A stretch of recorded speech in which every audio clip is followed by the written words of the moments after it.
skiable depuis. C'est en C'est une des seules stations qui n'a pas étendu son domaine skiable depuis sa création, qui avait prévu dès l'origine d'investir les vents, puisque vous faites référence à ça, qui n'a pas été fait à l'époque, et ce qui ne se fera pas aujourd'hui. C'est-à-dire qu'aujourd'hui, étendre un domaine skiable, c'est de l'ordre de l'impossible. Partout, il n'y a plus aujourd'hui un territoire où il est possible d'augmenter et de faire de nouvelles remontées mécaniques là où il n'y en avait pas. Et de prendre sur des zones naturelles pour faire du ski. Ça n'existe plus. Donc, il n'y a pas de projet à Champs-Hauts. Et du coup, dans les années 50, la population était la même, plus élevée, moins élevée, et c'était quoi l'activité économique avant? La station, le village est arrivé avec la station. C'est fait partie des stations créées ex nihilo, à partir de rien. Et le village, il a démarré avec les camps de vacances pour enfants, puisqu'en fait, dès l'origine, il y a eu 8 grands bâtiments utilisés en classe de neige, en classe verte. Il y avait plus d'habitants qu'aujourd'hui, 1960. Il y avait plus d'habitants qu'aujourd'hui. Ensuite, les Jeux Olympiques, etc., etc. Mais c'est un village créé ex nihilo, comme quelques-uns. 1800 mètres d'altitude, c'était pas franchement facile sans le ski. Donc, on ne peut pas s'inspirer de ce qui se faisait dans les années 50. Non, la plupart des villages qui sont support de stations de ski et qui existaient historiquement sont plutôt aux alentours de 1300, 1400 mètres d'altitude qui étaient vivables plus facilement. Oui, j'étais surpris que vous utilisiez le vocable station ouverte, station fermée. Et c'est vrai qu'en y réfléchissant, il y a clairement un enjeu à ouvrir parce que c'est lié à ces remontées mécaniques en fait. Hein. C'est pas la station, c'est les remontées qui sont ouvertes physiquement. Et j'étais curieux de savoir ce que ça représente le coût d'ouvrir. Est-ce que ça peut être totalement opportuniste? Est-ce que finalement, comme un transport public, les remontées mécaniques n'ont pas vocation à rester plus ou moins ouvertes pour certaines? Du coup, on a un télécabine qui est extrêmement ouvert maintenant, toute l'année. On a besoin de dire que la station est fermée pour sécuriser le domaine skiable. C'est le domaine skiable qui est fermé, en fait.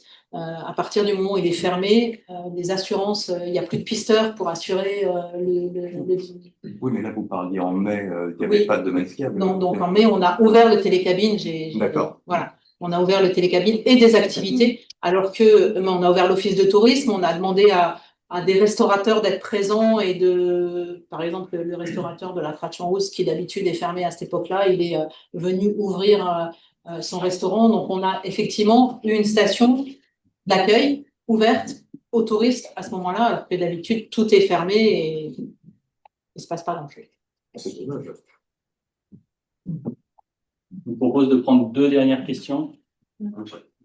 Est-ce que vous êtes régi par une délégation de service public? Et si oui, est-ce que cette dernière a conscience et va dans la même direction au niveau des enjeux énergie-climat que ce que vous avez décrit? On est très intégré à Champs-Hauts. C'est une régie communale. Elle est dirigée par les élus. Et eux qui ont la main sur les grandes orientations de notre régie communale. On est la première station à avoir intégré le Global Compact. On est aujourd'hui sur des fonctionnements très en pointe par rapport à tout ce que fait le domaine skiable de France sur l'ensemble des stations.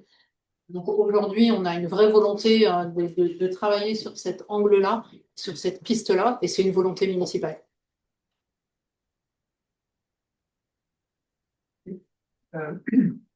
Parmi toutes les stations qu'il y a en France, il y a plein de stations différentes, on va dire. C'est proche de Grenoble et qui est plutôt des stations, on va dire, un peu plus climatiques et plutôt familiales, par rapport à des stations qui sont plutôt basées sur les richissimes anglais. Les richissimes anglais. Oui, voilà. Typiquement ça, du coup, comment vous vivez ça? Est-ce qu'il y a une communication aussi qui est faite avec eux, un travail en commun pour essayer de réduire un peu ces inégalités entre les stations, ou est-ce que chaque station fait un peu comme elle peut à sa sauce?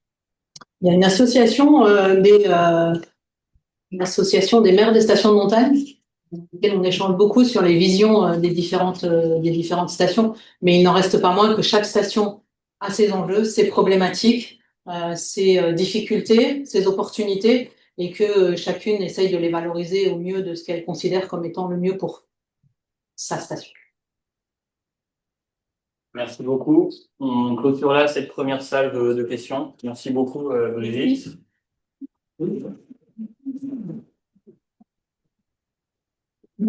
Et on va démarrer la deuxième séquence avec une table ronde avec 4 panélistes que j'invite à venir prendre place.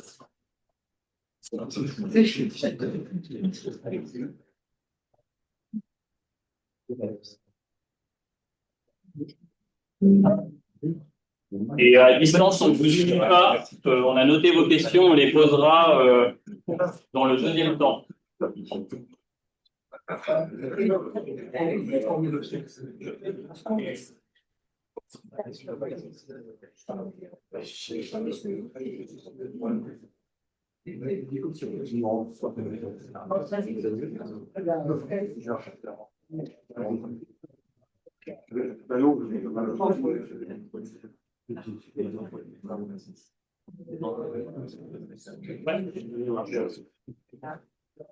Donc, on a le plaisir d'accueillir 4 personnes qui sont des acteurs et des actrices de terrain, je dirais la région, du territoire. Et cette table ronde va être modérée par Sandy Plat, qui est journaliste indépendante et que je vais laisser introduire en fait l'ensemble des participants. Merci beaucoup, Sandy. Merci, bonsoir à tous et merci à Brigitte de Bernis, voilà, qui a posé déjà un certain nombre de réflexions qu'on va approfondir, qu'on va discuter ce soir. Donc, on est là pour justement évoquer les questions de transition des territoires, les questions de lien entre les villes, les montagnes, savoir comment s'adapter face voilà, à l'enjeu du réchauffement climatique, comment mieux aussi se connecter peut-être entre vallées et montagnes. On va aussi évoquer les dynamiques qui sont à l'œuvre dans les territoires de montagne, notamment concernant les initiatives citoyennes qui naissent voilà sur ces territoires et puis voilà se questionner aussi sur les réflexions qui sont portées par les élus que ce soit encore une fois dans les vallées ou en montagne pour nous amener peut-être à entrevoir un peu quelques perspectives d'avenir et puis une image peut-être de la montagne en 2050, même si évidemment voilà on n'aura pas toutes les réponses ce soir, mais voilà, l'idée c'est de balayer tous ces sujets. Alors pour en parler, donc Michaël Chambru, voilà, c'est pas voilà, on commence par le milieu. Donc tu es maître de conférences en sciences sociales à l'université Grenoble-Alpes et co-coordinateur scientifique du laboratoire d'excellence, innovation et transition territoriale en montagne, le LABEX-ITEM.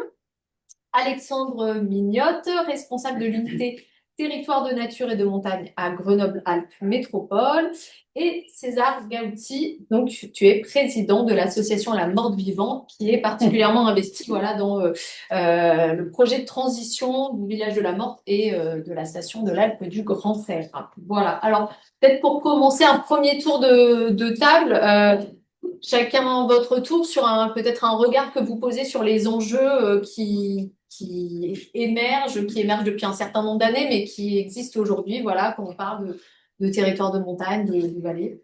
Alors, qui veut se lancer? Non,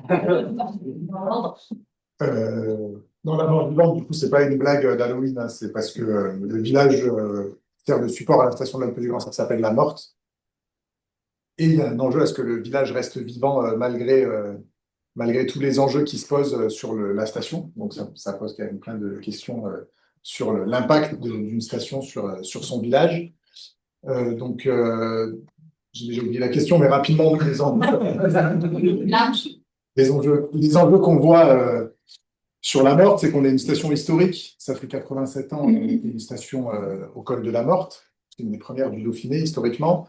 Donc ça, même si c'est court à l'échelle de l'humanité, ça a quand même marqué au moins 3 à 4 générations de personnes en fait sur le territoire.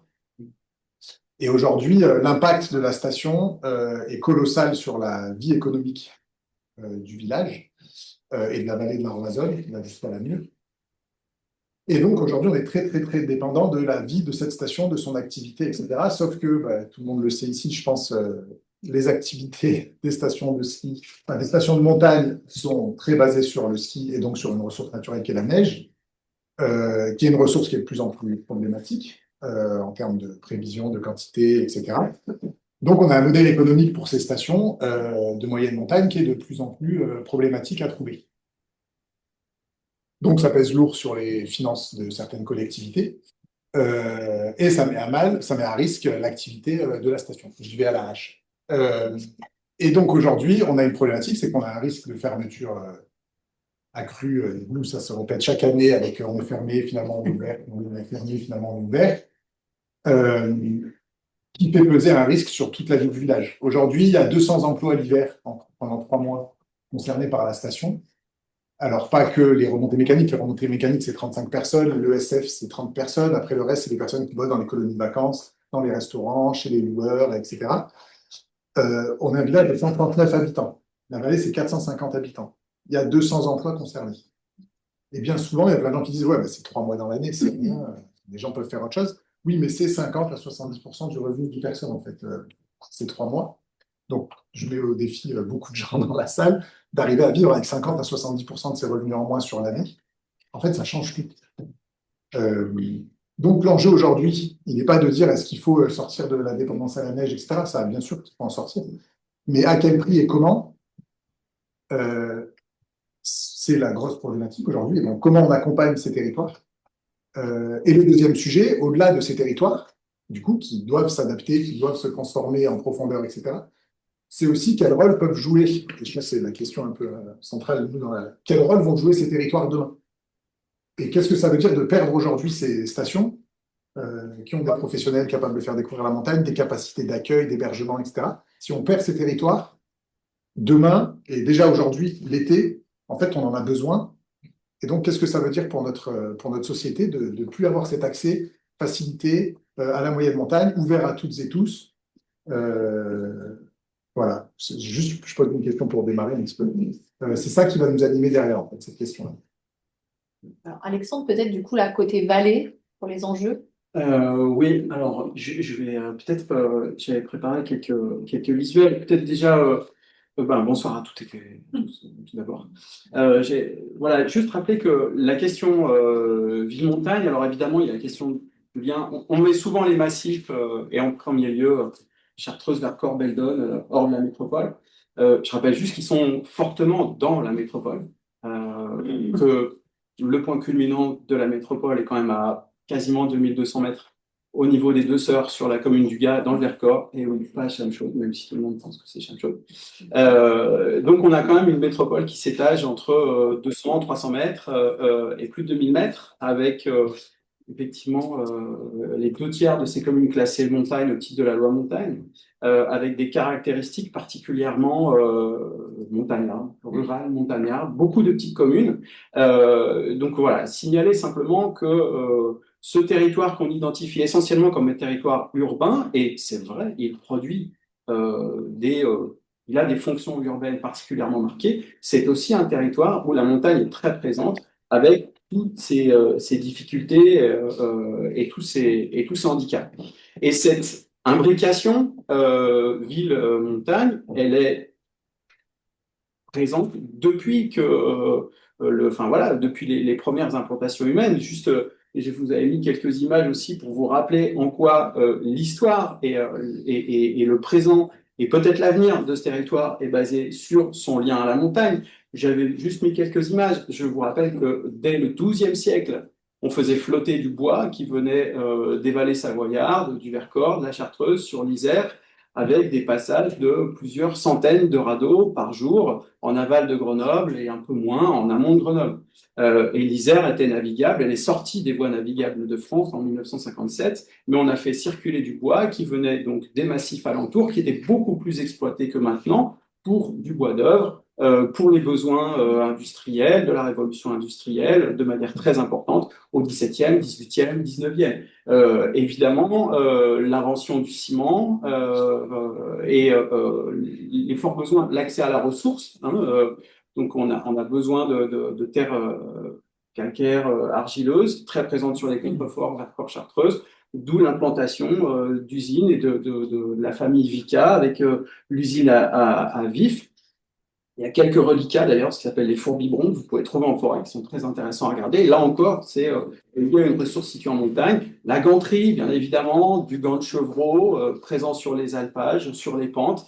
Aussi quoi, un fort besoin d'eau, ben, ça tombe bien, la teinture, le tannage, tout ça, on a besoin de beaucoup d'eau. On a également la ressource en eau fortement présente. Je vous fais pas l'histoire de la housse blanche et de la papeterie, Vergès, les conduites forcées, etc.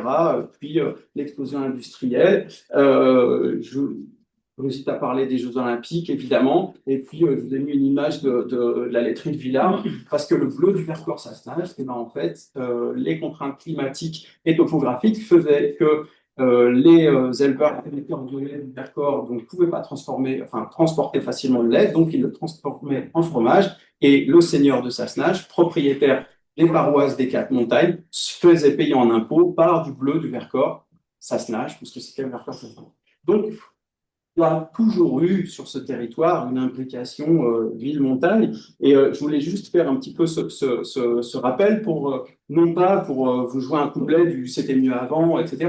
Mais c'est quand même toujours assez intéressant finalement d'aller regarder dans l'histoire comment s'est construit ce territoire. Après, pour en revenir sur les questions climatiques, et ce qu'il en est aujourd'hui, voilà, le constat globalement, on l'a, je crois que j'avais mis aussi un... Bon, j'aime bien cette illustration-là, celle d'avant, vous la retrouvez facilement.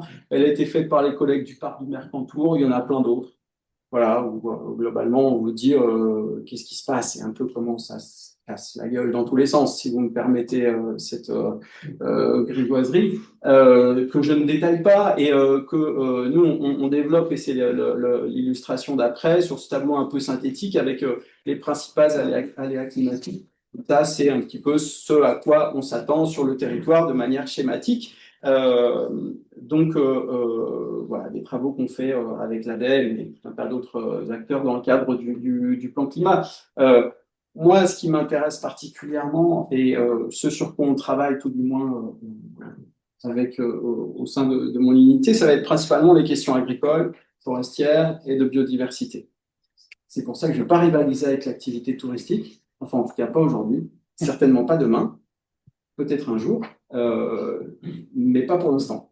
En tout cas, ceci étant, c'est là où pour nous les enjeux principaux, tout du moins par rapport à nos missions, se posent. C'est comment est-ce que on peut retravailler, accroître nos interdépendances entre ville et montagne pour sortir en fait d'une forme de dépendance à la globalisation et à des échanges carbonés, pour reconstruire une économie productive autour de ces ressources naturelles que sont les terres agricoles et les espaces forestiers.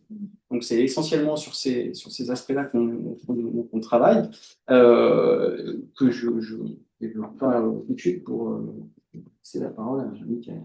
Alors, Mickaël, toi qui étudies justement l'effet de ces changements dans les territoires, est-ce que tu peux aussi partager avec nous ton regard? Oui, je vais essayer de faire ça synthétique. Je pense qu'il y a, en essayant de rebondir sur ce qui vient d'être dit, donc clairement, aujourd'hui, dans la montagne, dans les montagnes habitées, l'enjeu principal, il est la question du tourisme, de l'activité touristique comme activité économique dominante, et plus particulièrement, et c'est ce qui a été évoqué dans l'introduction, quand on parlait de Champs-Rousse, ou ce qui est évoqué juste avant moi, César, qui est l'activité économique, touristique, liée, du coup, au tourisme de neige, et qui se retrouve, mise en prise. Et souvent, encore, je vais envie de dire, trop souvent, quand on aborde cette question, il y a une forme de polarisation un peu spontanée du ah oui, mais est-ce qu'on est pour, est-ce qu'on est contre le ski? Je veux dire, clairement, aujourd'hui, en 2025, c'est pas le débat, c'est pas la question. Si on prend au sérieux, et ça c'est pour moi le point de départ à peser, de se dire la question c'est comment on peut continuer à habiter la montagne, c'est-à-dire à y vivre et y travailler. Voilà. Donc on pourrait se dire, répondre à cette question en disant, bah non, en fait, on considère que à moyen terme, il n'y a pas d'enjeu à ce qu'il y ait encore des humains, des humaines, des activités du coup en montagne. Donc à la rigueur que les modèles économiques se cassent la gueule, que les gens quittent la montagne, qu'on abandonne tous ces lieux qu'on a aménagés, ce serait une façon de répondre du coup à la question. Si on considère que, bah, en fait, peut-être que ça, c'est pas la meilleure idée du monde, parce qu'il y a tout un tas de besoins auxquels ça répond, parce que socialement, c'est un peu violent, on a tout un tas de questions là. Donc dès lors qu'on considère qu'on fait pas ce choix-là, il faut du coup prendre au sérieux ce que plein de gens appellent la transition, on peut appeler ça la bifurcation, on peut mettre tout un tas d'adaptation, la résilience, voilà, on peut mettre tout un tas de termes du coup derrière. Ça peut être du débat théorique, du débat sémantique, du débat de chercheur, d'ingénieur qui est derrière, mais voilà. Donc ça, pour moi, c'est le premier enjeu à se dire qu'est-ce qu'on veut, quel est du coup notre objectif. Voilà. Donc, si l'objectif c'est d'aller là, maintenant c'est de se dire dans quelle trajectoire, comment on y va. Ça, c'est du coup un des enjeux qui est important. Et est-ce qu'on choisit de subir ce changement qui de toute manière va arriver, ou est-ce qu'on choisit de l'anticiper, de tenter de l'anticiper pour amoindrir le temps d'adaptation, de bifurcation. Voilà. Et ça, et on aura l'occasion sans doute d'y revenir tout à l'heure avec César, c'est clairement ce qui se pose du coup aujourd'hui, du coup à la morte. Voilà, du coup, est-ce que du jour au lendemain, ou d'une semaine à l'autre, ou d'un mois à l'autre, voilà, avec tout le temps qu'on connaît, on dit à un village dont la plupart des gens qui vivent aujourd'hui ne sont d'ailleurs pas eux, qui ont choisi le modèle de développement de ce village. Aujourd'hui, même si c'est assez récent, il y a des communautés humaines qui sont dépendantes de choix politiques passés, qui sont des choix de communes, mais aussi qui sont liés à des choix départementaux, nationaux, régionaux, mais aujourd'hui, il y a ces interdépendances-là.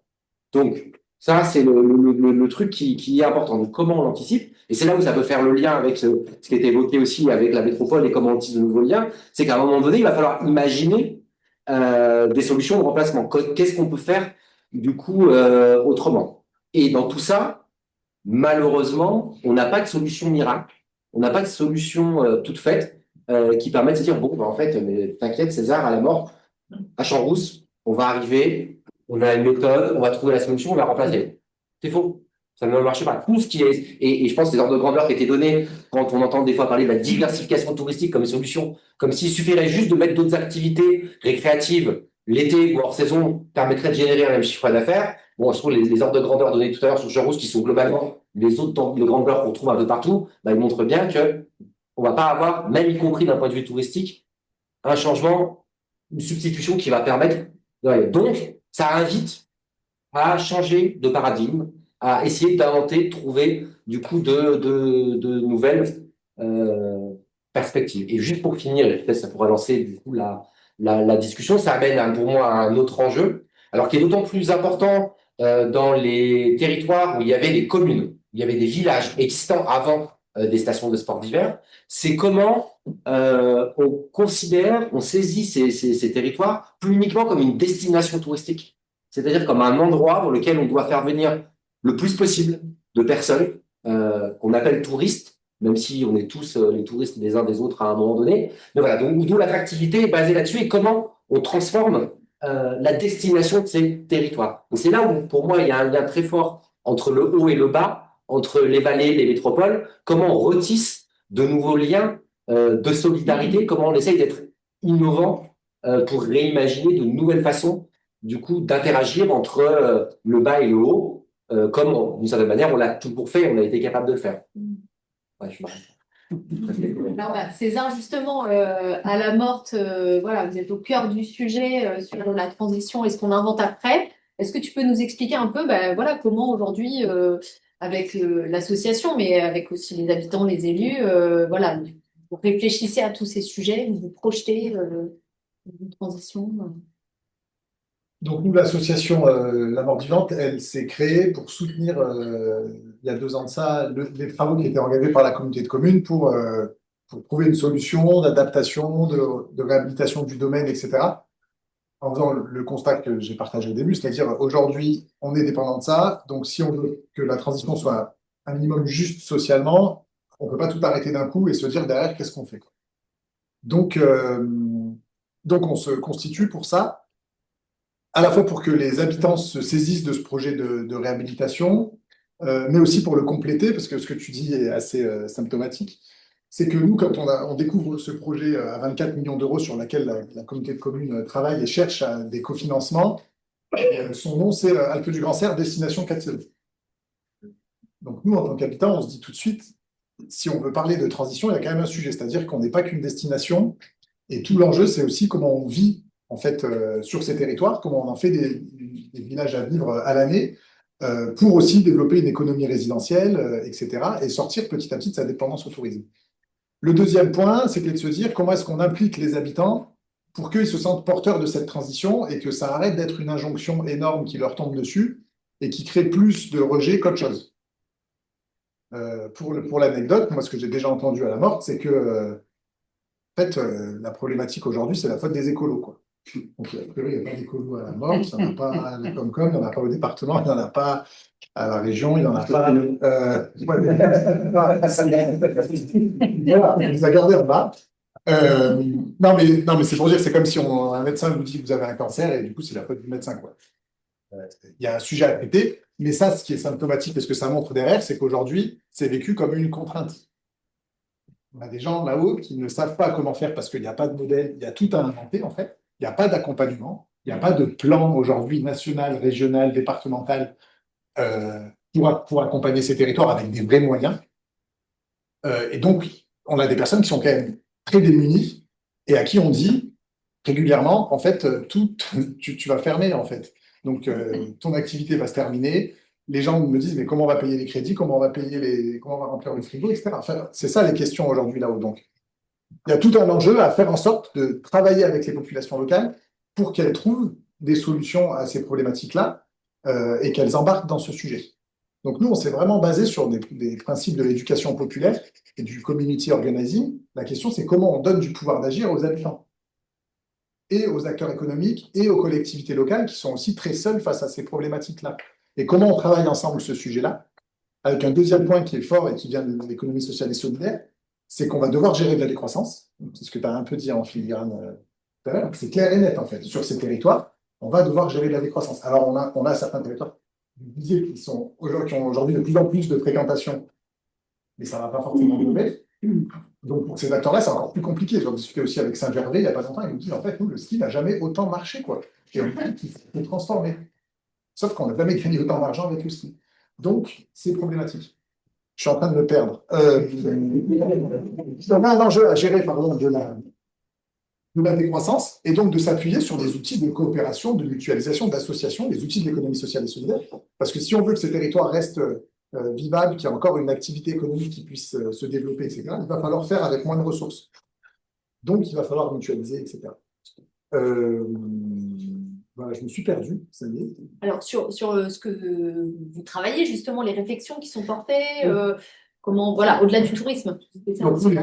Donc, les trois gros enjeux qu'on positionne maintenant sur la station. Le premier, c'est comment on anime la vie locale. Parce qu'en fait, on va avoir besoin de liens sociaux et de solidarité si on veut passer cette épreuve. Et ça, c'est vrai dans un territoire comme celui-là, mais c'est vrai dans beaucoup de territoires ruraux et aussi en ville. En fait, on meurt de manquer d'espace de socialisation, de mixité, etc. Donc, premièrement, c'est ça. Donc, nous, on a créé un tiers-lieu qu'on anime avec ce gros enjeu-là. Le deuxième, c'est comment on repense notre économie. Donc ça, c'est plus large que ce qu'on peut faire nous, seuls, en tant qu'association. Mais c'est de se dire qu'est-ce qu'on peut imaginer comme infrastructure demain qui vont permettre de sortir de la dépendance à la neige, de travailler cette diversification. Nous, on est persuadés qu'il faut qu'on passe d'une logique d'attractivité économique, qui était liée à la rente de la neige, ça a apporté énormément de richesse sur le territoire, à une logique d'utilité sociale. Et pour nous, il faut qu'on réponde demain à l'enjeu d'être un refuge climatique, notamment pour les habitants de l'Athlone qui vont souffrir des canicules. Et aujourd'hui, c'est déjà le cas. C'est-à-dire que l'été, quand vous montez à la Morte, mais j'imagine exactement la même chose à Champs-Rousse, quand il y a des pics caniculaires, c'est problématique.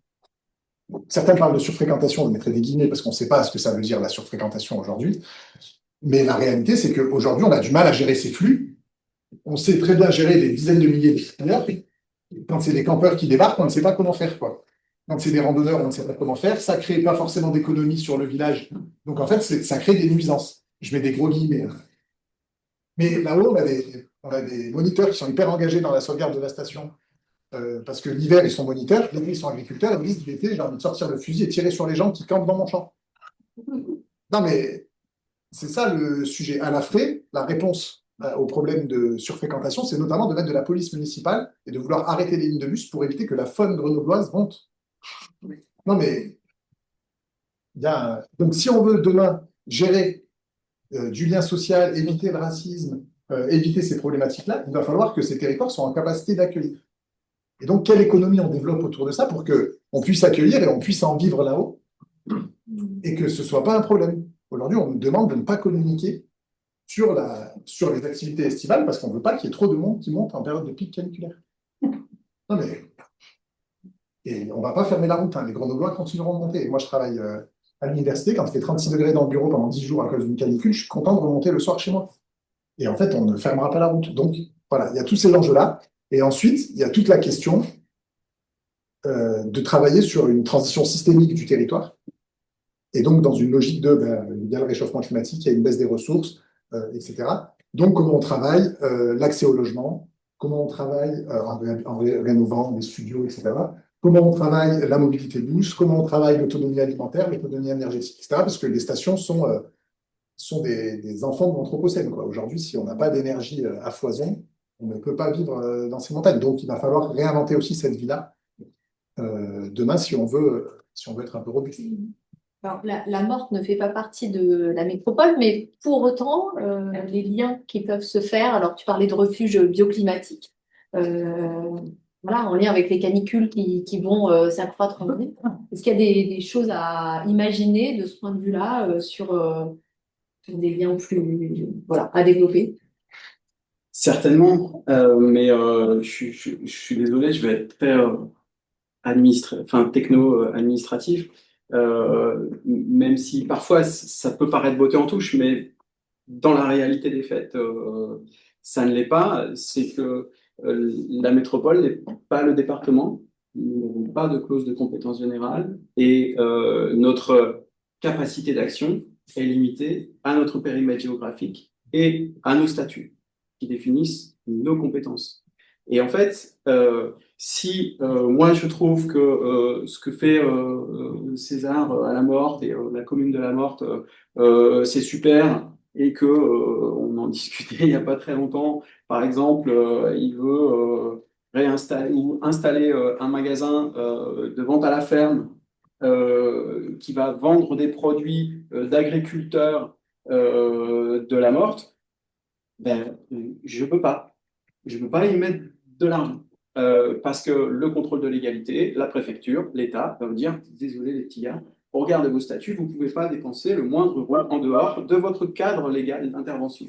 Donc, il faut déjà réfléchir à ça. Alors, une fois de plus, quand on dit ça, ça paraît vite barbant, mais c'est une vraie limite. Donc, c'est pour ça qu'il faut réfléchir à des dispositifs d'action commune, à des formes de solidarité à inventer. Je pense qu'une des plus grosses difficultés, par exemple, puisque tu parlais de mobilité, on a mis en place sur le territoire métropolitain élargi le SMAG, le syndicat mixte des mobilités de la Grenobloise, qui donc fédère le Voironnais, le Grésivaudan et la métropole pour avancer vers une offre de transport partagée, harmonisée, avec une intégration tarifaire, avec des liaisons entre le haut et le bas, etc.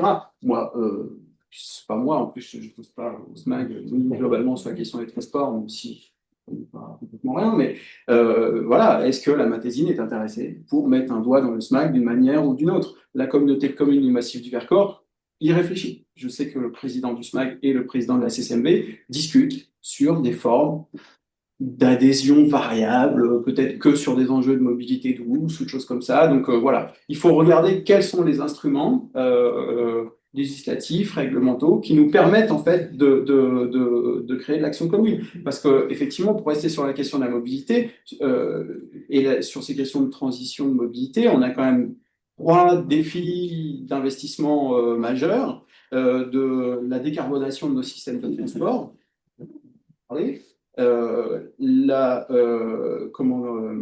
la transition des infrastructures de transport. On sait tous qu'on a un réseau ferroviaire particulièrement vieillissant. Tous les étés, les trains s'arrêtent parce que les caténaires sont pétés, parce que les rails sont comme ça, voilà. Le troisième étant lié, oui, enfin, un peu lié au deuxième, à la question de la maintenance. Et ça, personne ne sait exactement qui va payer. Et le principe du réseau, c'est véritablement de franchir les limites et les frontières. Donc, comment on fait, comment on va discuter ensemble, est-ce qu'on s'empare d'outils du type syndicat mixte ou autre chose, et effectivement, comment on partage les coûts, parce qu'il y a un moment, c'est vraiment le problème qui se pose.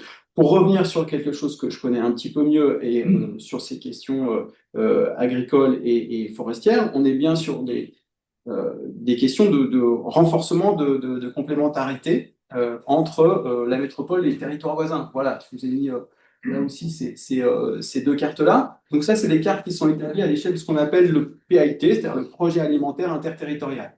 C'est une alliance, justement, entre la métropole et tous les territoires alentours, qui associe aussi la ville de Grenoble, un collectif d'autonomie alimentaire, l'INRAE, etc., les partenaires scientifiques, donc effectivement avec une composante sociale, enfin citoyenne, et déjà on se rend compte, enfin l'objectif du PIT, c'est effectivement de discuter ensemble pour travailler en fait à notre résilience agricole et alimentaire à 2050 et au-delà.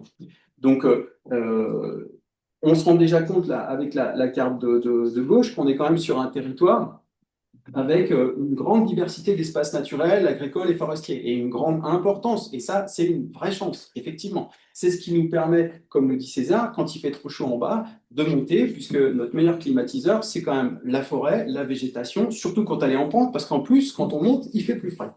Donc on a un double effet qui se coule sur le territoire, il est très végétal, et en plus, il y a de la pente. Et sur la deuxième carte, donc c'est sur les profils agricoles des différents territoires.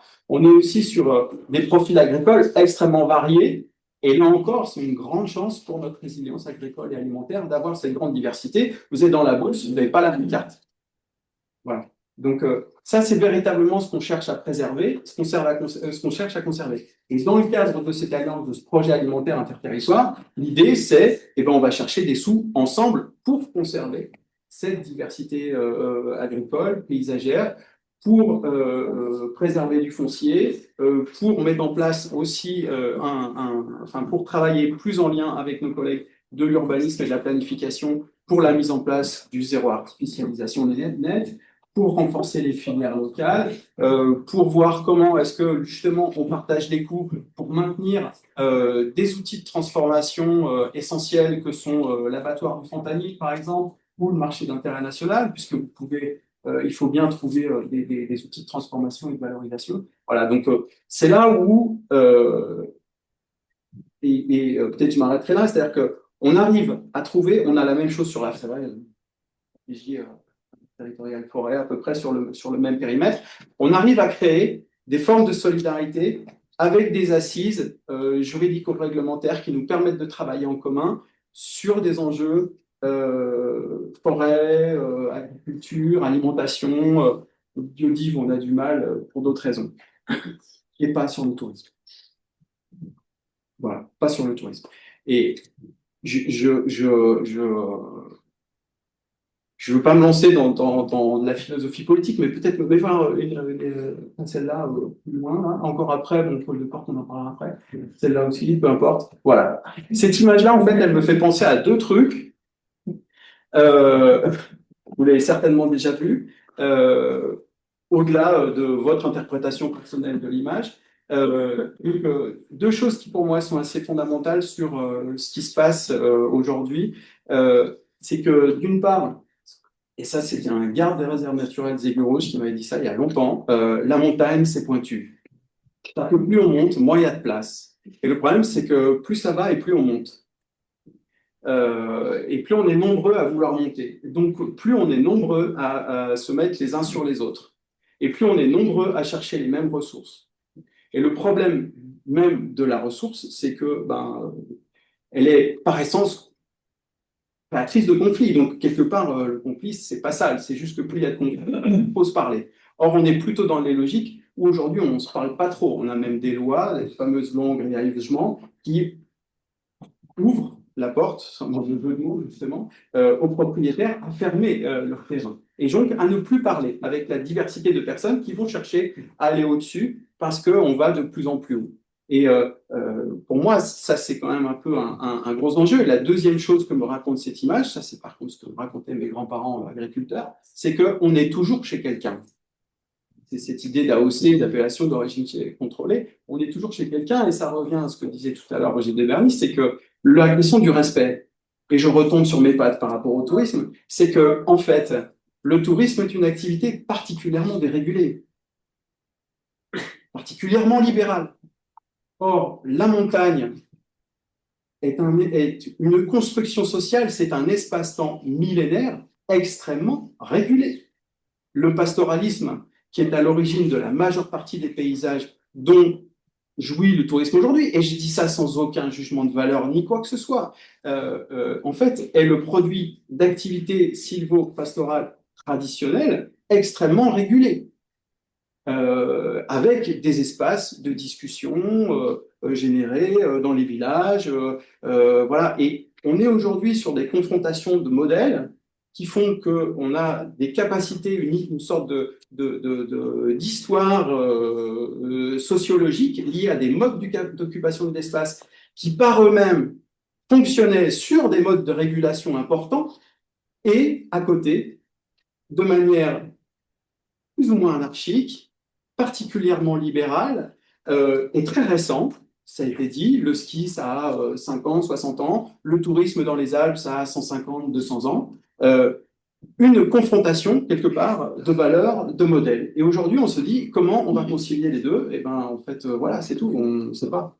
Et puis, j'ai qu'un espoir, c'est qu'on y arrive. Mais en tout cas, nous, on essaye, comme je le disais tout à l'heure, je veux dire, c'est pas avec du bleu du Vercors qu'on va faire le même chiffre d'affaires que les remontées mécaniques de Champs-Rousse ou de n'importe quelle autre station. Il faut être honnête. Voilà, quand c'est Zardif ou qu'on va gérer de la décroissance, c'est là où il faut être honnête. Par contre, c'est là où nous, notre boulot, plutôt sur des questions agricoles, forestières, etc., c'est d'aller bosser avec nos collègues du tourisme pour révéler en fait cette dimension un petit peu sociologico-historique de la montagne, pour se dire comment est-ce qu'on peut s'en inspirer pour conserver des paysages, des villages vivants, une montagne habitée, tout en ayant bien conscience qu'effectivement, même si on arrive à faire un magasin de producteurs à la morte, en y faisant venir des agriculteurs de la métropole, comme ça au moins on pourra mettre des sous dedans, voilà, ça vaudra pas le chiffre d'affaires du bike park, mais voilà, c'est par ce type de recréation de liens, enfin, moi c'est ce que on essaye de faire avec nos petits bras, de conserver un lien ville-montagne vivant et une solidarité entre le haut et le bas. Réaction, peut-être. Une courte après, non, je pense que c'est intéressant quand tu dis des espaces de dialogue et des espaces de régulation. Nous, c'est en partie comme ça qu'on veut voir la station demain. C'est-à-dire qu'être un lieu où on est capable de gérer les flux, de faire l'interface avec les agriculteurs, de créer de l'activité économique pour le territoire, etc. Et éviter que les gens partent n'importe où. Alors, bien sûr qu'on a le droit d'aller n'importe où, mais en effet, souvent, quand on est en montagne, on pense que la montagne appartient à tout le monde, mais c'est pas totalement vrai. Et on traverse plein d'espaces qui sont des propriétés privées, des lieux qui sont exploités, etc. Donc, l'idée, c'est un petit peu celle-là, c'est de voir comment on peut gérer la montagne. Et encore une fois, l'hiver, aujourd'hui, on a plus de dérangement de la faune avec le ski de randonnée qu'avec les stations. Et si on regarde le nombre de personnes qui font du ski de randonnée par rapport au nombre de personnes qui sont en station, c'est encore plus, enfin, parce qu'on arrive à gérer les flux. Donc, la question, c'est un petit peu celle-là pour moi, c'est comment on utilise ces 5% du territoire pour être des portes d'entrée et pour être capable de gérer ces flux finalement, tout en partie. Pardon, je te laisse.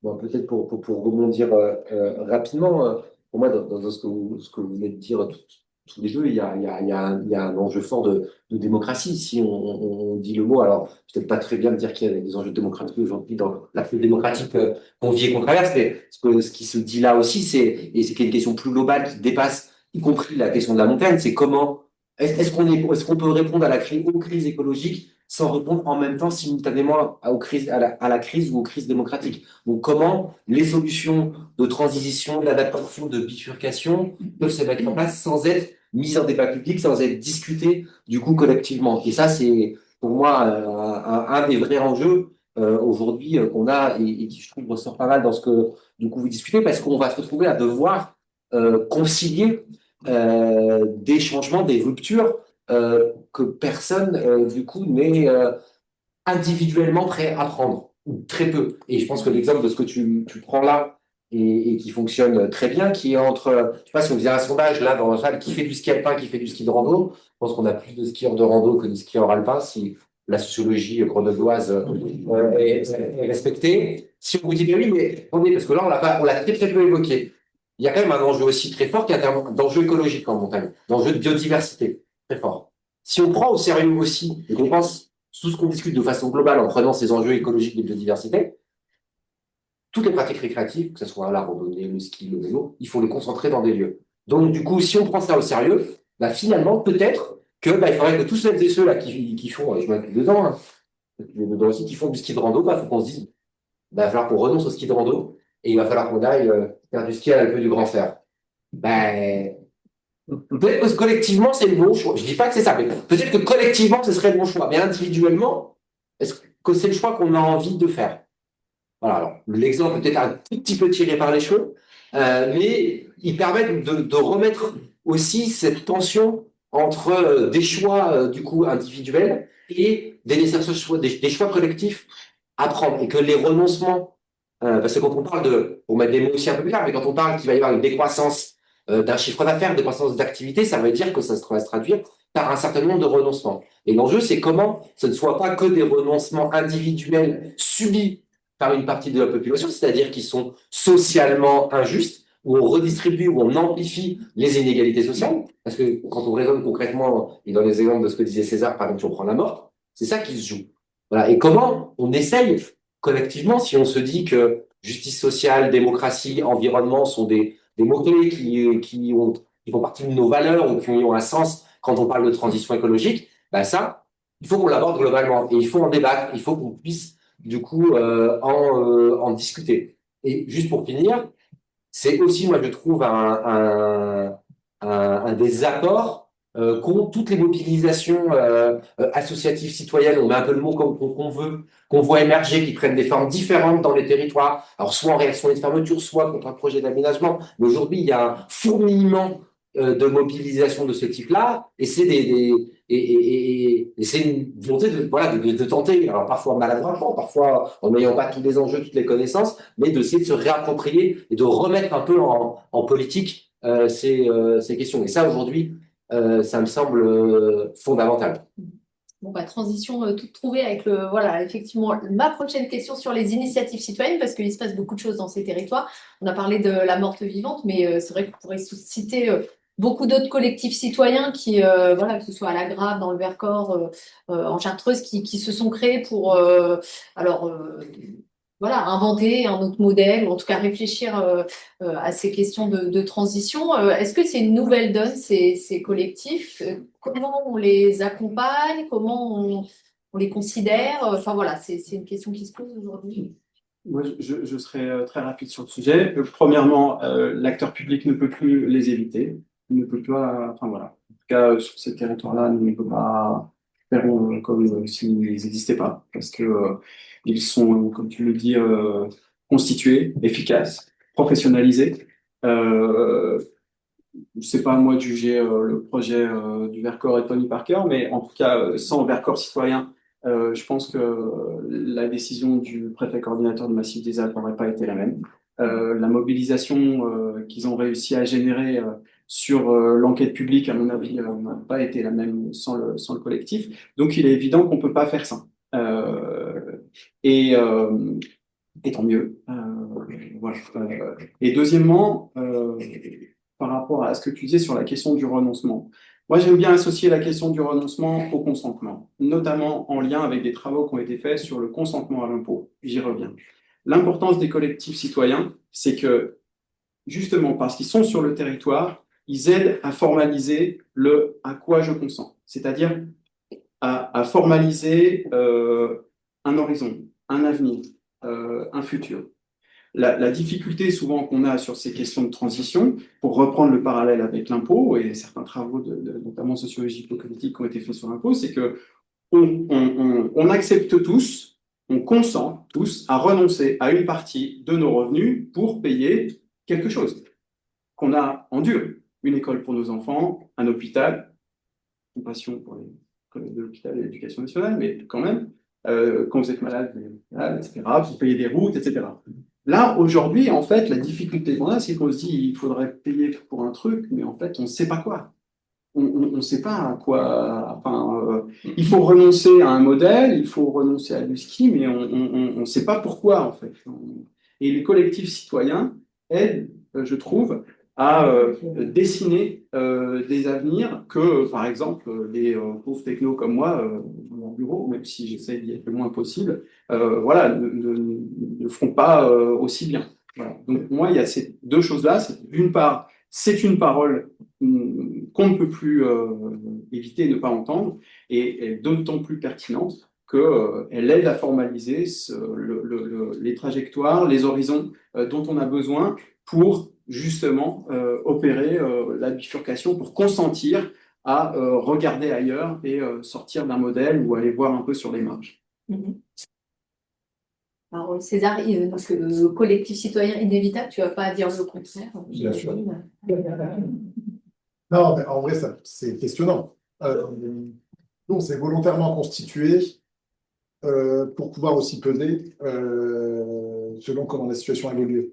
On s'était constitué, comme je le disais, en soutien à un projet, mais aussi pour avoir notre mot à dire. Et on s'est dit, il faut se constituer maintenant et pas le jour où il y aura un problème, quoi. Ça nous a permis, en octobre dernier, quand il y a eu l'annonce de la station, de la fermeture de la station, d'avoir déjà une voix qui comptait et d'avoir pu participer à cette levée de fonds de près de 450 000 € en 2 semaines pour pouvoir faire réfléchir différemment la communauté de communes en lui apportant des ressources. Si on n'avait pas été constitué avant, si on n'avait pas pesé, si on n'avait pas fait des positionnements même politiques sur pourquoi on se mobilisait, qu'est-ce qu'on faisait, s'il n'y avait pas eu de la presse aussi qui avait relayé ça, honnêtement, ça ne se serait rien passé. Et la station aujourd'hui serait fermée et le territoire serait mort. Donc il y a un vrai enjeu à se positionner et à peser. C'est là où on parle de community organizing. C'est important. Après, ça pose une question qu'on nous a déjà posée, et je n'ai pas de réponse à ça, c'est quelle est notre légitimité démocratique à dire, nous, on a une vision pour notre territoire, on veut porter ça, alors qu'on n'est pas élu, on n'est pas passé par les urnes. Alors aujourd'hui, on a 650 adhérents à l'année dans l'association, pour un village de 139 habitants. Donc on a une petite légitimité. Et, non, mais il n'empêche qu'on n'est pas passé par les urnes, on n'a pas cet engagement-là, et nous, on ne traite que le sujet de la transition, on ne traite pas la question des eaux, les questions de sécurité, enfin, en fait, il y a plein de choses qu'on n'adresse même pas. Donc, il y a une vraie problématique. Pour autant, je ne pense pas que ce soit pertinent que le collectif, du coup, se dise, bah, on monte une liste, on prend la mairie, et du coup, on sera à la mairie, on pourra faire ce qu'on veut. Non, parce que, en fait, je pense qu'aujourd'hui, ce qu'il faut qu'on arrive à faire, c'est à faire travailler et les acteurs, les élus, les politiques publiques, avec les citoyens, avec les acteurs économiques, parce que si on n'arrive pas à mailler cet enjeu avec tout le monde, on n'arrivera pas à y répondre. Une des problématiques qu'on a actuellement, parce qu'on essaie de trouver des fonds pour financer tout ce qu'on imagine, c'est que énormément de fonds de la transition vont vers les communautés de communes, par exemple, ou des collectivités en règle générale. Et nous, aujourd'hui, la communauté de communes de la Matésine ne porte pas forcément au quotidien cet enjeu-là, n'a pas les moyens de le gérer en direct, de financer des infrastructures, de les opérer derrière, etc. Enfin, tout ce qu'on peut imaginer, ce n'est pas une collectivité qui va le faire. En plus de ça, il y a des élections tous les 6 ans, tous les 6 mois au niveau national, tous les 6 ans. Heureusement, tant mieux, on est en démocratie, mais du coup, tous les 6 ans, on peut rebeloter. Et on va avoir tous les 6 ans à la Comcom, tous les 6 ans au département, tous les ans, il y a un des acteurs qui va changer. Donc en fait, c'est quand même compliqué. Donc pour nous, il faut arriver à créer des structures ad hoc à la frontière de tous ces acteurs-là dont l'objet est la transition des territoires. Et là, on pourra travailler, je pense, collectivement sur ces sujets-là et de manière efficace en alliant le poids des élus, le poids des citoyens, des acteurs économiques, pour pouvoir avancer. Et en plus de ça, je pense que les stations, bon, pas dans le général, mais les stations sont des territoires, en fait, des interstices. C'est-à-dire que dans les stations, alors, il y a une mixité sociale. On va retrouver plutôt des CSP+, très blanches, etc. On est bien d'accord là-dessus.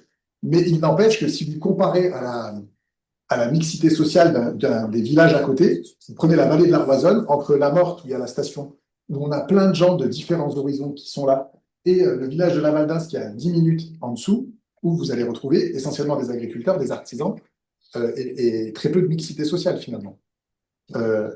Les stations sont vraiment des lieux de croisement, et donc forcément, je pense qu'on est aussi embêter les limites administratives. Parce que quand on parle de refuge bioclimatique en Matésine, les Matézins ils disent mais moi je m'en fous, j'habite à 1000 mètres d'altitude en fait, c'est pas mon sujet. Quand on va voir la métropole, ils me disent mais César, le panneau il s'arrête juste avant en fait, il a le village après, donc on n'a pas de non, mais je caricature pas, hein, c'est les réponses qu'on a quoi. Le département nous dit oui, si on fait ça chez vous, il va falloir le faire partout, etc. Mais la réalité c'est qu'en fait on est des territoires où il y a des Grenoblois, des Lyonnais, des Parisiens, des habitants du village qui vivent là, etc. Enfin, et donc, il faut trouver des outils qui permettent de répondre à cette complexité-là. Michael, sur les initiatives, les collectifs citoyens. Peut-être pour pas redire forcément la même chose et apporter un complément. Je pense qu'il y a quelque chose qu'on n'a pas évoqué, c'est tout ce qui est expérimenté par, plus largement d'ailleurs que les collectifs, par les initiatives, ce qu'on appelle les innovations sociales. Donc, tout ce qui se passe, qui fourmille, qui n'est pas forcément très visible, mais qui se déroule de ce que les géographes aiment beaucoup appeler dans les marges. Voilà. Et qui sont plein d'expérimentations, de modèles économiques, d'activités, on appelle parfois activités résidentielles, mais en tout cas d'autres activités moins dépendantes au tourisme. Et quand on regarde et qu'on cartographie un peu, il se passe vraiment beaucoup de choses. Alors le problème, c'est qu'aujourd'hui, ça reste dans les marges. Et un des enjeux pour aussi répondre à la question, c'est comment on arrive à changer d'échelle. Et comment ce qui est aujourd'hui dans les marges peut structurer, prendre une dimension structurelle. Et là, ça pose la responsabilité de la question des politiques publiques qui doivent être mises en œuvre pour ce changement d'échelle et qui est une façon de pouvoir répondre à la réduction de la place du tourisme qu'on évoquait. Et sur ça, j'aime bien faire le parallèle, et puis comme ça, pour la conclusion, parce que je pense que ça va être bientôt la conclusion, ça rebouclera avec ce qui a été dit dans l'introduction par rapport à Chambrous. C'est que très souvent, on s'imagine que le ski et le développement du tourisme de neige lié au ski alpin, c'est une histoire linéaire. Et que, en fait, le ski est arrivé dans les Alpes à la fin du 19e, puis on a développé les stations, puis ça a super fonctionné. Et puis, ça a été une manne d'argent, on a gagné plein d'argent, et ça a pas...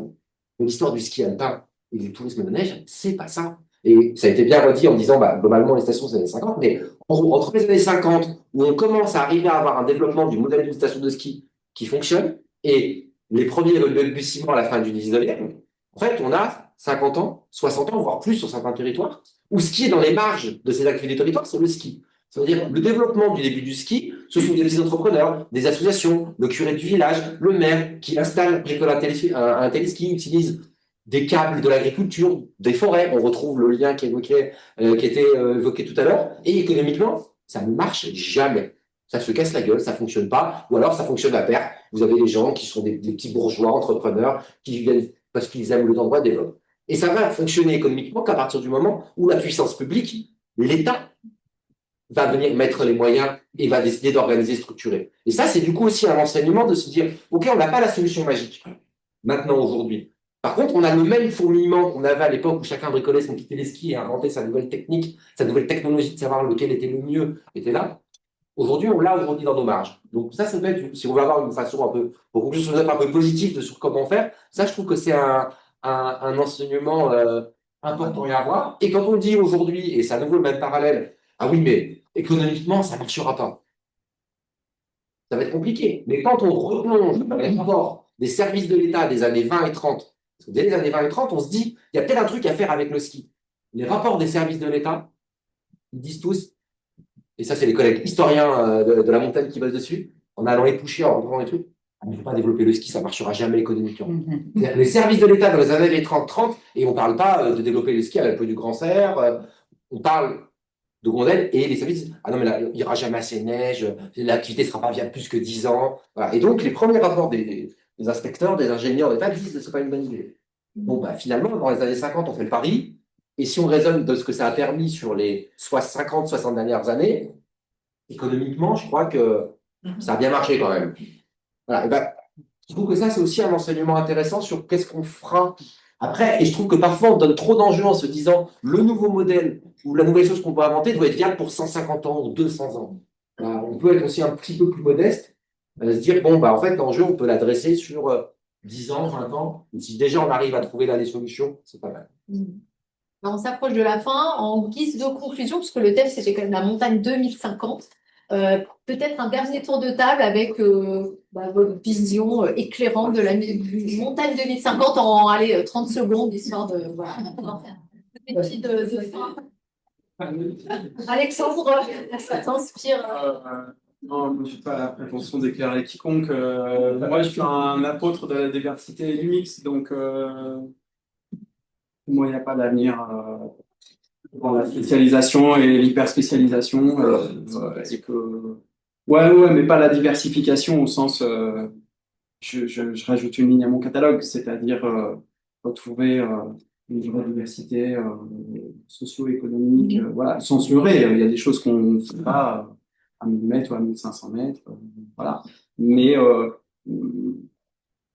visibiliser la réalité des transactions entre le haut et le bas, des flux, comme tu l'as dit, et pas des flux de matériel, des flux de gens, des flux de connaissances, en prendre soin et les dynamiser. Après, je disais, moi, je ne vis pas dans le mar de café ni dans la neige qui fond, j'ai pas de prétention à être éclairant, mais en tout cas, voilà, je reste persuadé qu'il faut avoir beaucoup d'œufs dans son panier pour s'en sortir.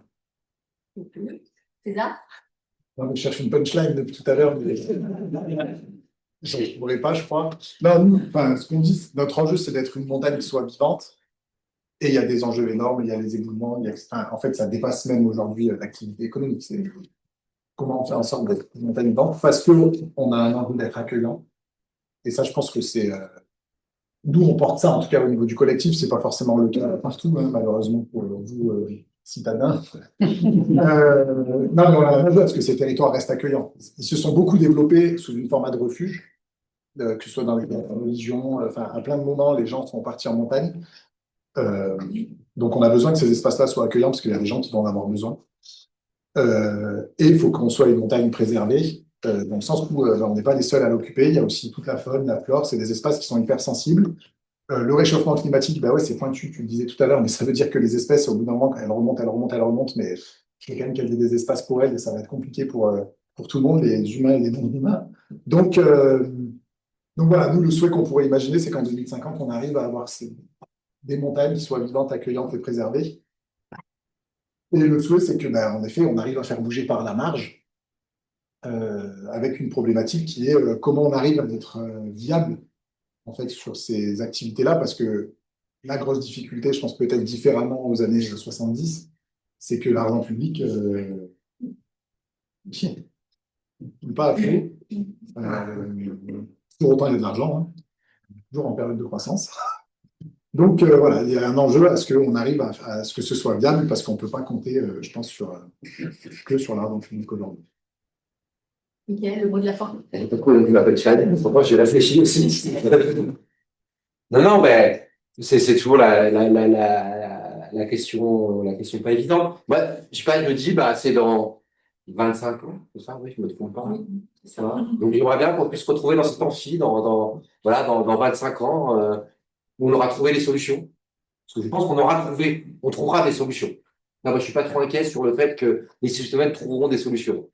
Pour moi, l'enjeu, c'est qu'on trouve les bonnes solutions ou les moins mauvaises solutions en croisant l'ensemble des enjeux, voilà, et qu'on puisse se dire, on a réussi à faire l'objectif là qui ont été indiqués, et puis qu'on pourra se dire, peut-être qu'en 2050, l'objet de la conférence, c'est, on peut encore faire du ski aussi, parce que moi j'aime bien faire du ski, j'aime bien aussi dire, dans tous ces débats, on peut quand même se dire, à un moment donné, il faut prendre ça au sérieux, il va falloir bifurquer nos modèles, il va falloir collectivement renoncer à des choses, il va falloir concilier des enjeux. Ça va pas forcément être évident, mais ça ne veut pas dire autant que ça va vous amener à détester la neige, à vous dire qu'il y aura sans doute encore de la neige à des moments donnés, ça sera beaucoup plus aléatoire. Notre modèle économique ne pourra plus être basé là-dessus, mais on pourra aussi encore, pour ces choses qu'on apprécie et d'autres, et puis peut-être mettre une dimension plus sociale à cette pratique-là, en travaillant là-dessus et avoir cette conférence-là où on parlera de neige et ski en 2050, ici à l'Exécute, et même à la de Grand peut-être. Eh ben, merci à tous pour ces mots de conclusion. Et...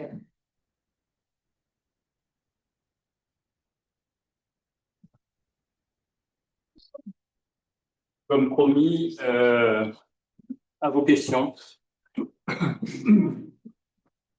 Profitez-en. Donc, il va y avoir 10-15 minutes de questions-réponses.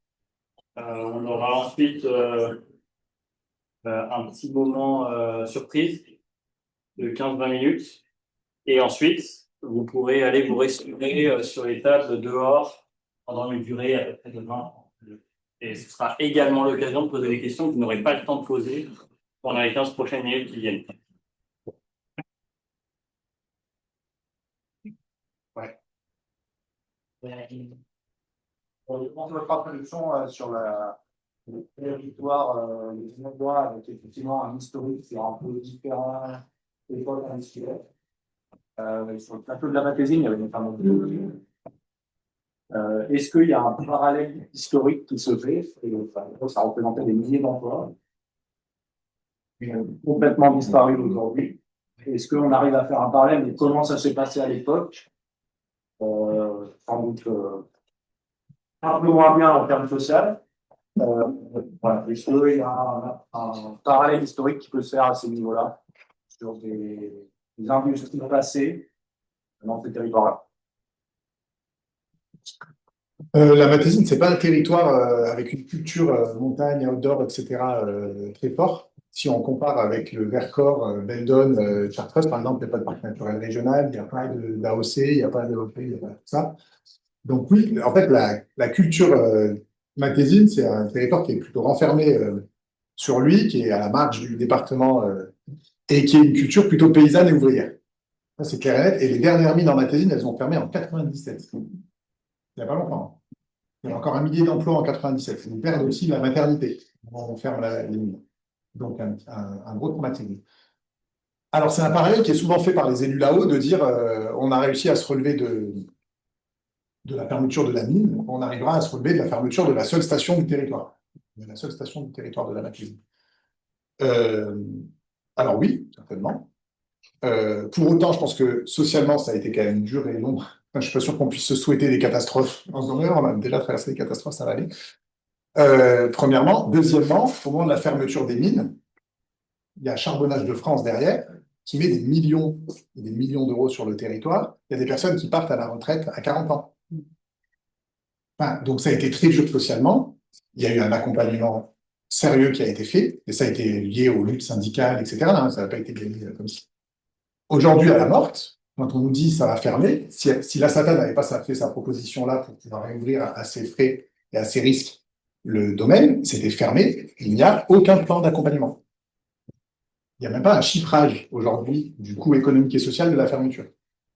Donc le parallèle est compliqué parce qu'en fait, il n'y a pas ça. Et pourquoi? Enfin, je parlais des luttes syndicales. Les mines, c'était des territoires syndiqués avec des collectifs. Et tout. Là, l'économie de la station, c'est des socioprofessionnels, très seuls, des agriculteurs, des artisans. Et il y a certains commerces où ils sont 3. C'est tout. Et des saisonniers. Donc, en fait, des gens qui n'ont aucun moyen de se défendre, presque. Donc, la situation est compliquée. Et aujourd'hui, nous, c'est 200 personnes, mais dans les Alpes françaises, je crois qu'on parle de 200 000 personnes concernées par les stations de ski. Donc, ce qui se passe là, si on n'arrive pas à le gérer à cette échelle-là, on va avoir un souci. Et en plus, on le sait, en fait, c'est quand même écrit. Il faut s'adapter, il faut trouver des solutions, il faut transformer, et pour autant, pour l'instant, on ne veut pas tomber dans le pessimisme, mais on a. Et sauf erreur, il me semble que dans les millions que tu évoques qu'avait versé Charbonnage de France, une partie avait été, alors Saint-Honoré, mais même l'Alpe du Grand-Sierre avait été. Ouais, essentiellement via Saint-Honoré 1500. Oui. Donc Je sais pas l'État si- avait à ce moment-là financé le ski en disant ça va permettre de faire la transition des mines. Ouais. Et une dizaine d'années après, cette station, enfin cette partie de la station, Oui. on peut dire, a fermé parce qu'elle n'avait pas été pensée très pertinente à l'époque. Mais oui, il y a eu toutes ces réflexions-là de comment on accompagne. Avec le développement du tourisme, notamment. C'est du parallèle industriel. Excusez-moi. Il y a Ferropem, non? Ferropem, Olivier Gavet. Je reviens sur mes questions de ressources. Pourquoi Ferropem en Maurienne et en Loisans? Le silicium, la silice, très présente dans le granit, ça tombe bien, il y en a juste là. Voilà. Donc, et aujourd'hui, sans silicium, pas de semi-conducteurs. Tout ça n'existe pas. L'ère de l'information et du numérique n'existe pas. C'est donc une ressource essentielle qui fait vivre des centaines d'emplois, mais qui fait vivre tout un écosystème qui fait aussi que si ST, LCEA est là et sont aussi des gros consommateurs initiaux. Donc voilà, on voit véritablement les imbrications territoriales et l'importance industrielle et économique que ça porte. Mais voilà, on n'a pas de. Enfin, je ne crois pas que l'État se soit montré très entrepreneur pour le coup sur le cas de Ferropem. Et voilà, ce qui n'était pas le cas sur la mine de la Matérine, comme tu l'as dit. Et pour enfoncer un peu le clou sur ces questions et pour rester sur la question ville-montagne et de l'hybridité ville-montagne, on a tout un projet sur le col de Porte avec nos collègues de la communauté de communes Cœur-Chartreuse. Donc, on a mis en place un dispositif, un contrat de réciprocité pour justement pouvoir mettre tous les deux de l'argent sur ce site en partage, etc., etc. Vous pouvez réfléchir. En fait, là, l'État a lancé il y a 4 ans le plan Avenir Montagne. Super. L'argent pour la montagne. On nous le chéquier. Mais en fait, on a voulu candidater sur le plan Avenir Montagne, sur le col de Porte, tous les deux, et on nous a dit non. Vous pouvez pas le faire ensemble parce que vous êtes une métropole, vous êtes un territoire urbain, la 4C. Donc on a fait chacun un dossier de notre côté, enfin c'est con, c'est pour le même objet. Voilà. Donc il y a vraiment cette question-là, c'est comment est-ce qu'on crée des dispositifs qui permettent de générer une intelligence financière, territoriale, collective, propre à prendre en main des enjeux qui aujourd'hui ne peuvent plus être regardés comme ça. Voilà. Ferropem, c'est pas juste une question d'une petite usine dans sa vallée, comme ça a été le cas pour les mines de la Matésine, mais à l'époque, on s'est dit, ouais, c'est un vrai enjeu territorial, donc on réfléchit à l'après. En fait, là, on est un petit peu dans du one-shot, quoi. On peut pas dire qu'on avec la sympathie que j'ai pour les collègues des services de l'État. Voilà, on n'est pas affaire à un État très porteur et très visionnaire sur l'avenir des territoires de montagne. Voilà, on a le plan Avenir Montagne, il a fallu se battre pour qu'il ne meure pas. Et du coup, est-ce qu'il n'y a pas quand même, on est dans une région, enfin, pas une région, mais une métropole et donc un département assez riche grâce au silicium, grâce à effectivement toutes les entreprises. Il n'y a pas un peu plus de solidarité à mettre en route, justement. C'est peut-être là que ce qui a été créé à ce moment-là à la Matésine, quelque part, ce que les syndicats ont gagné, c'est de la solidarité. Et là, on a quand même des mannes financières liées à cette industrie. Elle doit profiter à des territoires plus vastes. Enfin, est-ce que c'est pas là qu'il faut faire de la politique, quoi? Alors, je n'en ferai pas. Surtout Non, mais à proximité des élections, je n'ai pas l'air d'avoir le moindre. Non, mais tout à fait. Mais aujourd'hui, des choses se discutent, notamment en termes de fiscalité.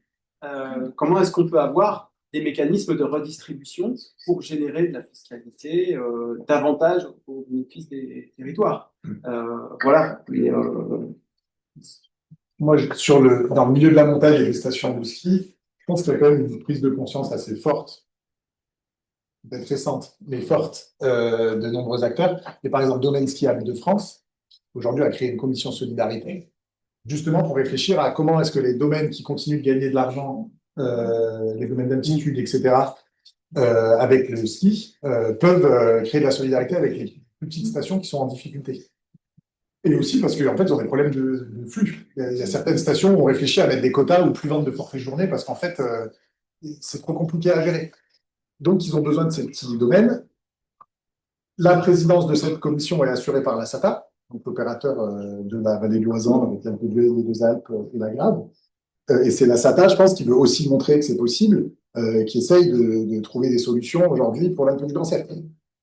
Donc, voilà, c'est des choses qui évoluent, je pense, rapidement. À mon avis, l'état d'esprit évolue rapidement. Je vous laisserai compléter là-dessus. Et il y a ces solidarités qui essayent de se mettre en place, mais c'est pas simple.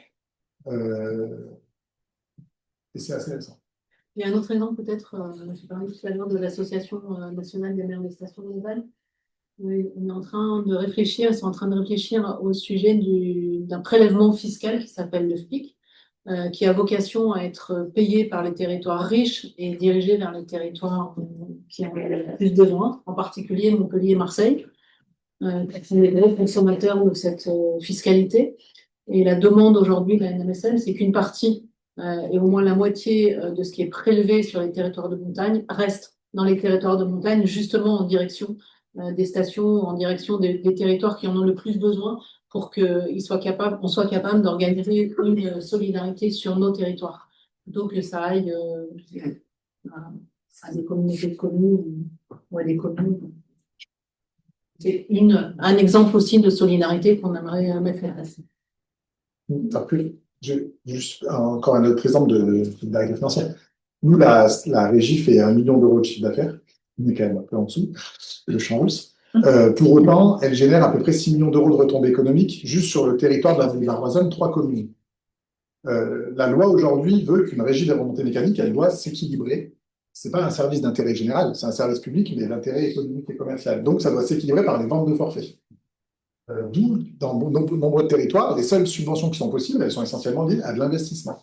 Donc, on peut derrière avoir une course en avant, en fait. La seule manière d'être aidé, c'est d'investir. Donc, on investit. Donc, derrière, on a ce serait intéressant de se dire comment est-ce qu'en fait, on est en soutien en financement, parce qu'on va avoir un coût de 300 000 euros. Ça fait 6 millions d'euros, voire 7 si on rajoute les recettes de la régie des remontées mécaniques. 7 millions d'euros pour 300 000. Ben, ce serait intéressant de se dire, on peut peut-être le subventionner en fonctionnant comme on subventionne des crissines ou autres pour faire vivre le territoire. Et comment est-ce que des acteurs économiques pourraient, du coup, du territoire, qui gagnent de l'argent grâce à ça, alors ça seul roule en Ferrari à la morte, hein, c'est des gens qui gagnent leur vie, mais comment est-ce qu'ils pourraient pas contribuer? Donc, est-ce qu'on peut créer des outils de solidarité à l'échelle locale et à des échelles plus grandes nationales? Ça, c'est un vrai sujet. Il y a une dernière question. Alors oui, j'ai une dernière question, c'est, j'en ai plusieurs, avec ma collègue, on en a plusieurs. Il faut trouver laquelle, alors c'est un peu...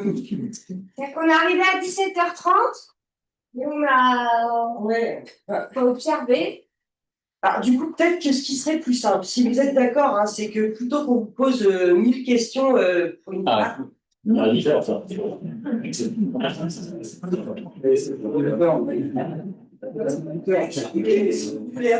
On est à 8h de l'université.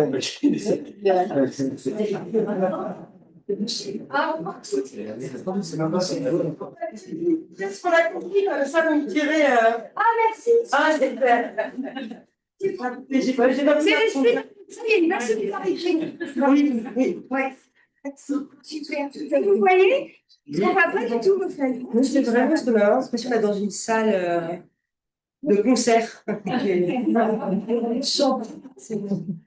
Du coup, on est arrivé à 17h30. Oui. Et on s'est mis dehors, on a un petit peu essayé d'anticiper ce qui allait se passer. On a assisté aux arrivées de certains d'entre vous. Salut. Oui. T'es venu en vélo? Bah ouais, obligé, hein, vélo comme aujourd'hui, les shifters obligés en vélo. Et toi? Je suis venue en bagnole, je me suis garée là-bas, mais j'ai mis la cape depuis. Attends, je suis pas folle. Ah ouais, et même le casque. Ouais, j'ai le casque. Attends, ah ouais. C'est hyper important pour faire passer le truc. Attends, et j'ai même mis les tiens pantalons. Ah ouais. Et si jamais on te demande, ouais. Tu m'as pas croisé à l'Alpe du cancer, je fais du ski de rando, ok? Ok. Ah, je crois que ça va commencer. Et après, effectivement, ça a commencé avec la présentation du lieu. Oui, voilà. Du coup, bienvenue. Alors, c'est une école sur l'eau et l'environnement. On accueille plein d'événements. sur la montagne. Du coup, on est super content de vous accueillir ce soir. D'ailleurs, notez bien que le 16 décembre, alors ça n'a aucun rapport, il y a un spectacle de danse de l'Hexagone, voilà, sur les arbres. Merci. Merci. Et après, on a commencé par Champs-Rousse. Oui, on est parti à Champs.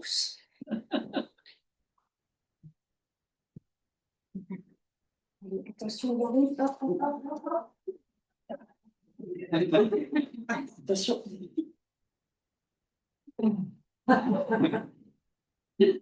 Oui. On n'avance pas. Ça va pas vite, hein. Ça, c'est quand il n'y a pas grand monde dans la station. Après. Ah ouais, mais là, du coup, on a le temps de monter, mais on n'aura pas le temps de redescendre après. Profite, accueille. Ah ouais, mais j'accueille. Le lac. Oh, il est tout bouché, dis donc.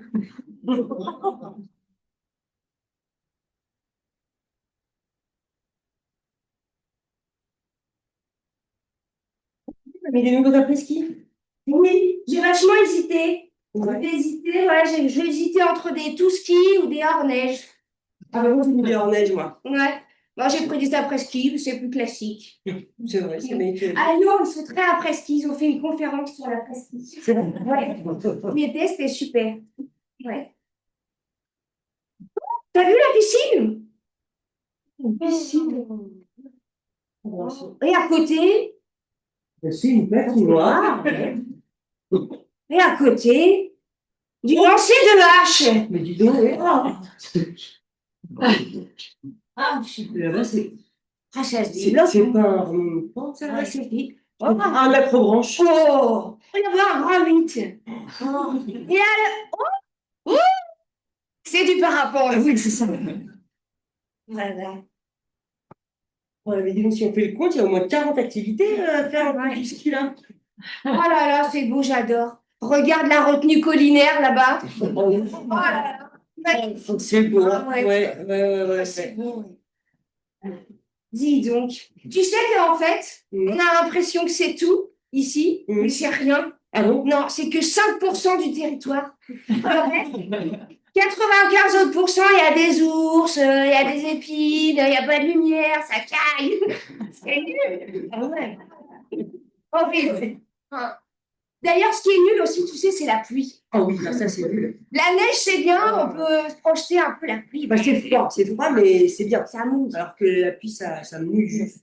Tu vois des après-ski sous la neige, sous la pluie.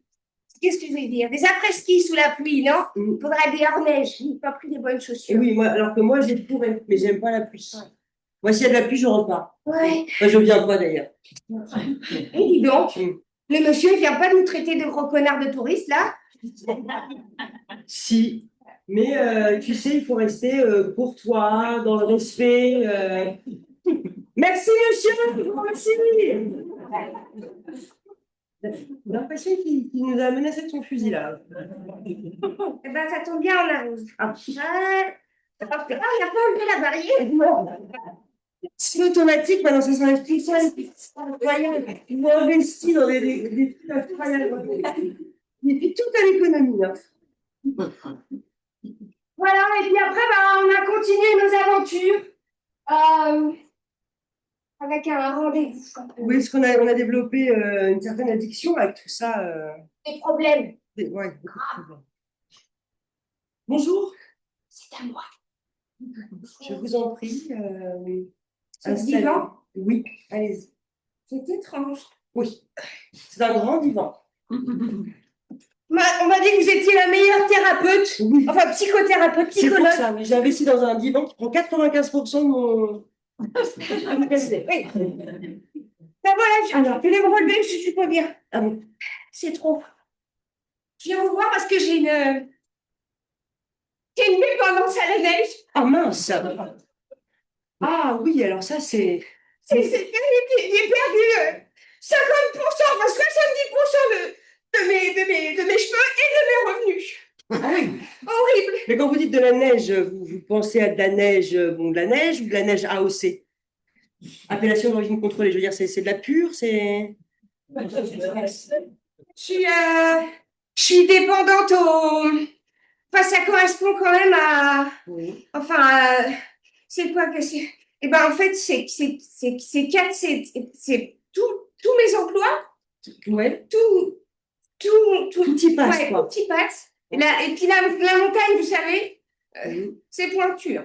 Enfin, voilà, donc je viens vous voir parce que je sens que mon lien avec l'urbain, avec la ville, je sens qu'il est en train de se déchirer, de se découdre. Voilà, je me sens mal, défaillante. Mais rester sur le divan, enfin, c'est Il ridicule. n'est pas confortable. Le lien avec la vallée, on l'a toujours eu, hein, vous savez. Ça, c'est comme si vous me disiez, je ressens pas le lien de ma naissance, tout ça. Vous êtes né à un moment donné. Hein, le lien de la vallée, on l'a toujours eu. Vous comprenez? Oui. Oui. Voilà. Non, mais je veux dire, le bois d'œuvre hein, qui descendait par l'Isère, hein, oui, l'hydroélectricité, les ganteries, les papeteries, Vergès, tout ça, on ne va pas refaire l'histoire. Je connais ça. Ah bon, j'ai perdu ma ligne. Ah, j'ai oublié la question. J'ai perdu ma phrase. Je suis méga. Mais ça, c'est parce que vous avez un problème avec votre trajectoire. Oui. Non, il faut savoir choisir ou subir la ligne droite ou la bifurcation. Alors, qu'est-ce qu'on fait? Puisque comme la haute se le disait, la montagne est pointue. Il n'y a pas de place pour tout le monde. Voilà. Alors, il faut vous décider, hein. Oui, tournez la page. Là. Ah, vous arrivez sur le moment de la situation. C'est ça fera 45 €. C'est moins cher qu'un part textile. Allez. Oh, super Géraldine, comment ça va? Nickel, ça va. Dis-moi, tu fais quoi pour Halloween cette année? Je sais pas quoi. Non. On va à la morte. Il paraît qu'elle est vivante. Oh, c'est super ça! Oh, c'est génial! C'est incroyable! Voilà, c'est pas là qu'ils ont un super fromage aussi? Si, ils ont fait un magasin de producteurs avec du fromage qui vient de Sassenage de la métropole. Après, ils montent là-haut, mais comme ça, ils résolvent. Alors, il y a un super escape game Ah bon? ouais, qui s'appelle, attends, sortez mon change et un fusil. C'est ça. Oui, il y en a un autre aussi. Attends. Ah ouais, un truc. Les écolos, il y en a plein d'eau. Ah oui. Ouais. Ou les écolos, c'est la métro. Non, je sais plus. C'est un escape game, alors les écolos rentrent en métro peut-être. Ah oui. Ouais. Voilà.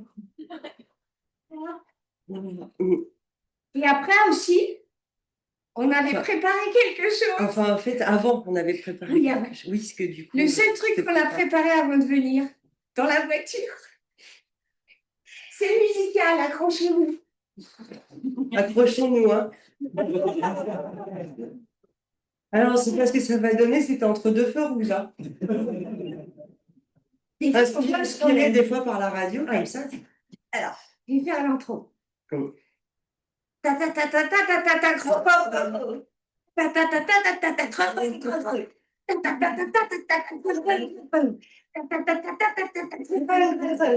Un jour j'irai à Champs-Rousse avec toi, tu feras pas quoi, tu verras. Et le ski c'est fini, ça tombe bien, je n'ai pas. On va pouvoir profiter et chiller. Bercé par le ronron des marmottes apprivoisées, au milieu de la forêt. Santé une randonnée et pouvoir respirer. Risquer la tartiflette à 50 degrés. Transpirer. Un jour, j'irai là-haut. Un jour, j'aurai plus le choix. C'est pas tout à fait ça, le Cheater Project. Le Cheater l'avait dit. Yeah!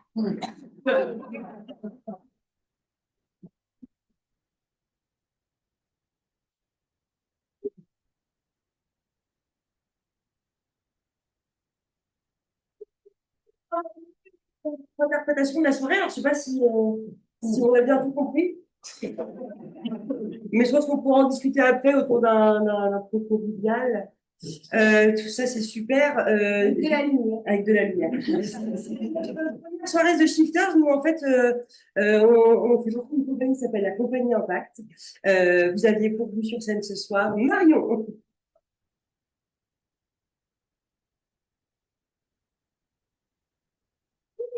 Également Anne-Cécile.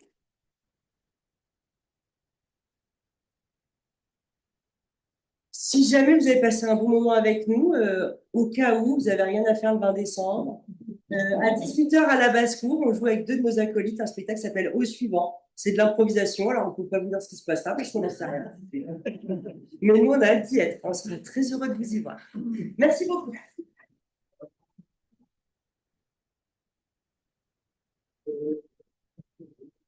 Je voulais juste faire le tout petit mot de la conclusion. Merci à